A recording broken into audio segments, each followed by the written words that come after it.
sumainyo ang kapayapaan ng Diyos. Napapansin niyo ba?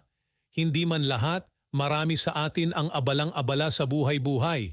Araw-araw yan. Abalang-abala sa maraming bagay. Napakaraming bagay. Kaya nalilimutan na natin kung ano ba ang katungkulan natin dito sa mundo.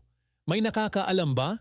Kung meron, mapalad ka sapagkat malamang sa malamang, sinusunod mo ito. Kung hindi naman at alam mo lang ang dahilan kung bakit tayo umiiral dito sa mundo, pero hindi mo sinusunod, nagkakasala na tayo.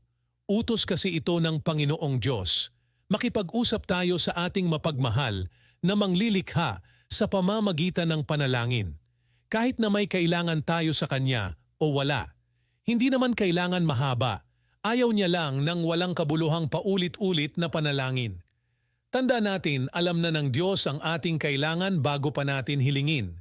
Pagsumikapan nating sundin sa pamamagitan ng tulong at awa ng Diyos ang Kanyang utos. Siyempre sasamahan natin ng gawa.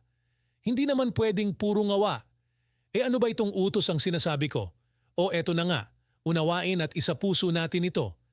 Ang Panginoon Diyos ang may sabi nito, hindi ako. Kaya't ating unawain. Ecclesiastes 12:13.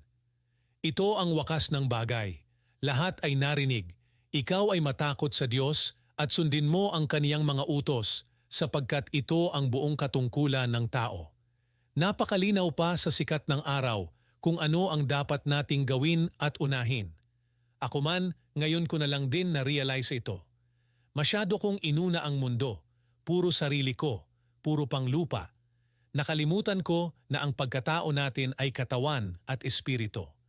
Pag binawi na ng Diyos ang ating buhay, maaring marami kang na-achieve, marami kang pera, sikat ka, etc. Pero kumusta ang espiritu natin? Tandaan natin, kung may Diyos, may demonyo. Kung may langit, may impyerno. Kaya't habang andito tayo sa lupa at binibigyan pa tayo ng mahabaging Diyos ng pagkakataon, matakot at sumunod tayo sa Kanya sapagkat ito ang buong katungkulan nating mga tao. Salamat and God bless sa inyo.